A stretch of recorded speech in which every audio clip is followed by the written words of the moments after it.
우리가 살고 있는 푸른 행성 지구입니다. 약 46억 년 전, 지구의 탄생 이후 인류가 알고 있는 모든 생명체는 바로 이 지구에서 살았습니다. 하지만 지구에만 생명체가 있기에는 우리의 우주는 너무나도 넓습니다.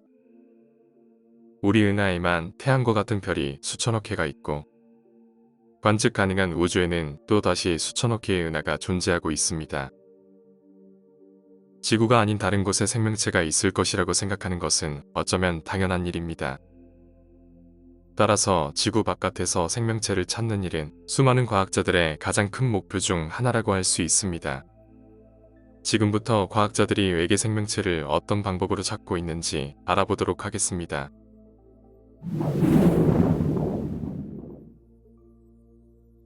과학자들이 외계 생명체를 탐색하는 방법은 크게 수동적인 방법과 능동적인 방법으로 나눌 수 있습니다. 수동적인 방법은 외계 생명체가 만들어낸 인공적인 신호를 탐지하는 것을 목표로 하는 것입니다. 가장 유명한 것이 세티 프로젝트입니다. 1960년에 시작된 세티 프로젝트는 외계 생명체로부터 비롯되는 인공적인 전파 영역의 빛을 찾는 프로젝트입니다. 지난 1977년 인공적인 신호로 추정되는 신호를 포착하기도 하였지만 외계 생명체가 보낸 신호라는 특별한 증거는 찾을 수 없었습니다. 그 이후로도 외계 생명체로부터 오는 직접적인 신호를 포착한 사례는 아직 없는 것으로 보입니다. 다음은 보다 더 능동적인 방법입니다. 이 방법은 외계 생명체가 보내오는 신호를 포착하려고 하기보다 외계 생명체가 있을 것으로 추정되는 지역으로 찾아 나서는 것입니다. 가장 강력한 후보는 화성입니다. 높은 온도와 압력을 가진 금성과 달리 화성은 태양으로부터 적당한 거리에 위치해 있어 생명체가 존재할 수 있는 가능성을 가진 행성입니다.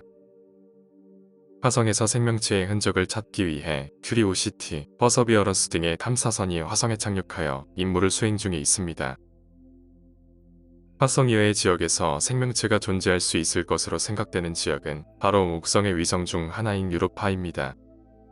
생명체가 존재하기 위한 필수 조건 중 하나는 바로 액체 상태의 물의 존재입니다. 유로파는 목성의 위성 중 네 번째로 큰 위성으로 표면이 주로 물오름으로 덮여 있습니다.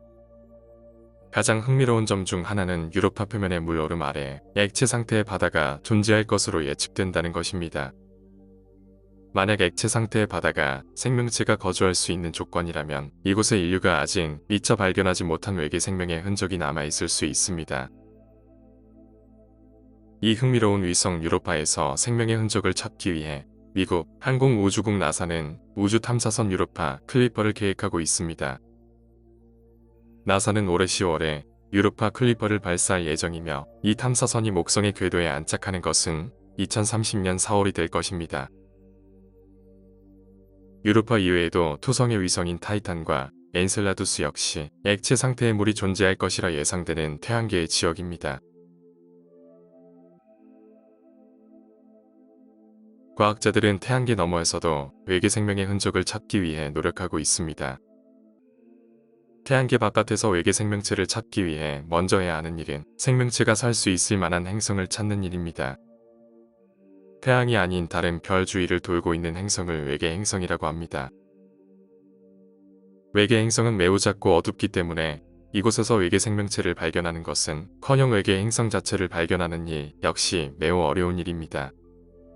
외계 행성을 직접적으로 관측하는 것은 매우 어렵기 때문에 과학자들은 간접적인 방법을 이용하여 외계 행성을 찾습니다. 바로 외계 행성이 중심별을 지나갈 때 중심별이 어두워지는 식 현상을 이용하는 것입니다. 달이 지구 앞에서 태양을 가릴 때 태양이 급격하게 어두워지는 일식 현상이 일어납니다. 이와 비슷하게 외계 행성이 중심별 앞을 지나갈 때 중심별이 아주 약간 어두워지게 됩니다. 따라서 중심별의 밝기 변화를 통해 외계 행성의 존재를 간접적으로 확인할 수 있는 것입니다. 이를 트랜짓이라고 합니다. 2024년 1월 기준 발견된 외계 행성은 약 5,500여 개인데 이 중 트랜짓 기법을 사용하여 발견된 것이 4,000여 개가 넘을 정도로 발견된 외계 행성 대부분은 바로 이 트랜짓 기법을 통해 발견되고 있습니다. 과학자들은 발견된 외계 행성 중에서 액체 상태의 물이 존재할 수 있는 행성을 찾고 있습니다. 중심별로부터 너무 가깝지도 너무 멀지도 않은 액체 상태의 물이 존재할 수 있는 영역을 생명 가능지대라고 부릅니다. 생명 가능지대에 있는 외계 행성은 생명체가 존재할 가능성이 있는 후보 행성이 됩니다. 제임스 웹 우주망원경은 바로 이 생명 가능지대에 존재하는 외계 행성들의 대기를 관측하여 생명체의 흔적을 찾는 임무를 맡고 있습니다. 최근 제임스 웹 우주망원경은 K2-18 별 주위 생명 가능지대에 존재하는 행성 K2-18b의 대기를 관측하였습니다.